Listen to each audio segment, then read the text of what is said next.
না, under perform না। দেখো, যেসব টিমগুলো লো ব্লকে খেলে সেসব টিমগুলোর সাথে ভালো ফুটবল খেলাটা খুব কঠিন। কারণ 11 জন প্লেয়ারই যদি একটা হাফে দাঁড়িয়ে থাকে, মাঠটা কতখানি ছোটো হয়ে গেল। তো ওইটুখানি মাঠের মধ্যে কাজ করা খুব কঠিন হয়। তার ফলেও ওইটা করার পরেও আমরা অনেকগুলো চান্স ওপেন করেছি। আমরা চান্সগুলো যদি অ্যাভেল করতে পারতাম, যদি ফার্স্ট হাফে আশিকের চান্সটা যদি আমরা অ্যাভেল করতে পারতাম, বা সেকেন্ড হাফে যে দুইটা মিস করতাম, তাহলে অনেক আগে রেজাল্ট হয়ে যেত। রেজাল্টটা যখন স্কোরটা যদি বড় হয়ে যেত তখন খেলাটা অনেক ইজি হয়ে যেত। সেটা হয়নি, আমরা অ্যাভেল করতে পারিনি বলে খেলাটা একটুখানি মনে হয়েছে অসুবিধা। কিন্তু লো ব্লকে টিমের সাথে খেলা কিন্তু খুব কঠিন। আচ্ছা, হাইলাইন ডিফেন্স থেকে আপনারা কাউন্টারে যাচ্ছিলেন, একটা ডিলে কাউন্টারে যাচ্ছিলেন, এই স্ট্র্যাটেজিটাই কি থাকবে? এটা কি হাইলাইন ডিফেন্স থেকে ডিলে কাউন্টারে বুঝলাম না।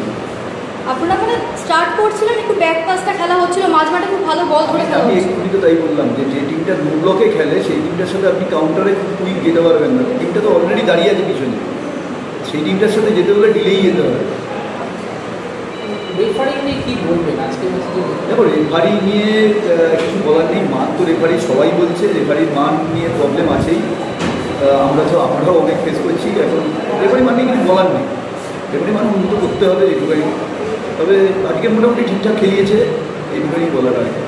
পর যেটা হলো, একটা অনুপ্রেরিত ঘটনা ঘটলো, সেটা কি হওয়া উচিত? এইসব দেখো, ডিসিশানগুলো খুব বলা কঠিন। যতক্ষণ না তুমি গিয়ে ভিডিওতে দেখছো কী হচ্ছে না হচ্ছে, বলা কঠিন। আমরা মনে করছি যে বলটা ট্যাকেল হয়েছে, বলে ট্যাকেল হয়েছে। যেমন আমরা ফার্স্ট বলটা যেটা দেবজিৎকে দিল, আমাদের মনে হয়েছে বলে ট্যাকেল হয়েছে, কিন্তু রেফারি মনে হয়েছে যেটা বলে ট্যাকেল হয়নি। দ্বিতীয়টা রেফারি আবার ঠিক ডিসিশান নিয়েছে। যাই হোক, এরকম ডিসিশানগুলো যতক্ষণ না ভিডিও দেখছি বলা যায় না, থেকে দেখা যায় না। তবে রেফারি মান যে ঠিক হচ্ছে না সেটা তো বলাই পাবো। সেটা তো আমরা প্রত্যেক দিন সবার সাথে কারোর সাথে করছি না। মানে কালীঘাট তো এমন কিছু কঠিন টিম না, মানে টিম লিস্টে টিম টেবিলে এমন কিছু ভালো জায়গাতেও নেই। তার সেখানে তোমরা আইএসএলের এক্সপিরিয়েন্স প্লেয়ার আছে, জেতা প্লেয়ার নাম নিয়েছে, তারপরে তোমরা মাঝমাঠ ডমিনেট করতে পারছো না। না, মাঝমাঠ ডমিনেট করতে পারিনি, এটা কিন্তু মনে হয় ঠিক কথা নয়। মাঝমাঠ আমরা ডমিনেট করেছি, আমরা চান্সেস ওপেন বেশি করতে পারিনি, কিন্তু যেটুকুনি চান্সেস ওপেন করেছি সেটুকুনিও যদি আমরা গোলে কনভার্ট করতে পারতাম, রেজাল্টটা হয়তো আজকে 4-0 বা 3-0 হতে পারত। দুটো একটাই গোল হয়েছে, আরেকটাই গোল করতে পারেন না, একটা বিজয় মিস করেছে, এদিকে একটা আশিক মিস করেছে। আর ফার্স্ট হাফে আরেকটা চান্স ওপেন হয়েছে ফার্স্ট হাফে।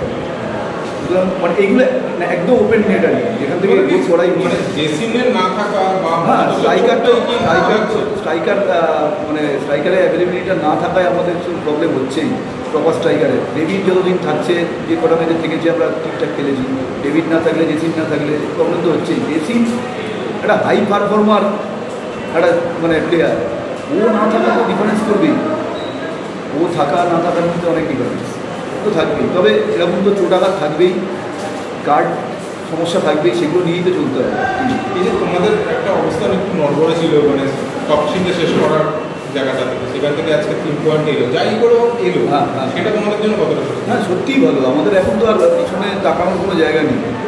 ড্র বা লস আমরা লিগ থেকে আউট, সুতরাং এখন আর পিছনে তাকানোর দরকার মানে জায়গা নেই। এবং একটা বাজে জায়গা থেকে আজকের উইনটা অবভিয়াসলি কনফিডেন্স বাড়াবে টিম।